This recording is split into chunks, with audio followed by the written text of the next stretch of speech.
Welcome to week 27 of Reading Our Bible in a Year. This week's lesson is called For Such a Time as This, and our daily readings are going to be in Esther 1 to 10 and Psalms 79 to 96, and of course day 7 is our catch-up day. The book of Esther is a story of a Jewish girl who is divinely called to go to King Xerxes of Persia and intercede on behalf of an entire people.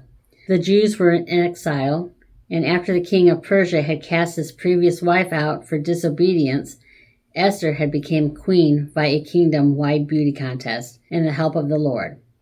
But her cousin and father figure, Mordecai, had made an enemy of the king's advisor, Haman, because Mordecai refused to bow down to him or to anyone but God.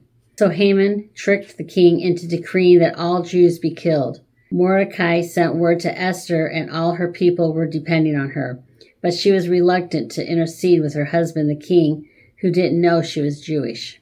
The law said that if the king didn't request your presence, you couldn't go before him, or you might be put to death.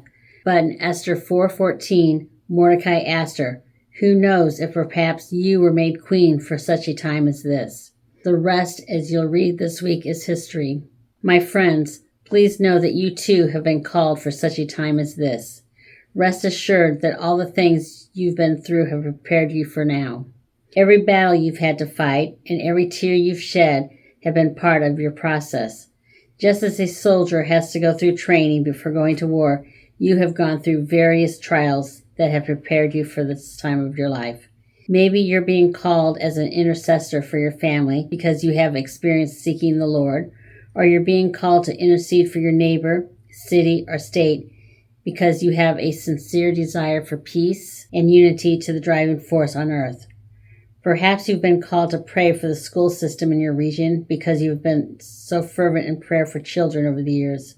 At a time of such negativity, you've been called to make positivity popular again. At a time when there is so much wickedness and hatred, you're being called to show love. You're being called to help restore faith in humanity. You've been called to be an influence and an example of kindness in the world.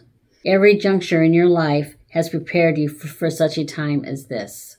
Our points to ponder this week. 1. What do you feel you've been called to do on earth? 2. Have you ever felt reluctant to do something you knew you were called to do, and why?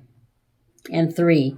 If you were assigned to pray for your neighborhood, what would be at the top of your prayer list? And further thoughts for the week.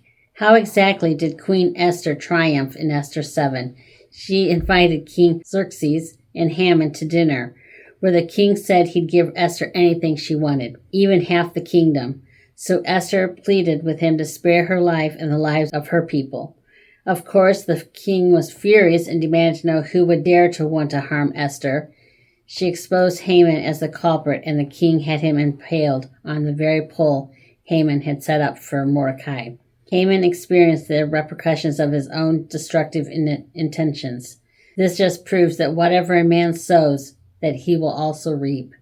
Galatians 6:7. Thank you, and we'll see you next week.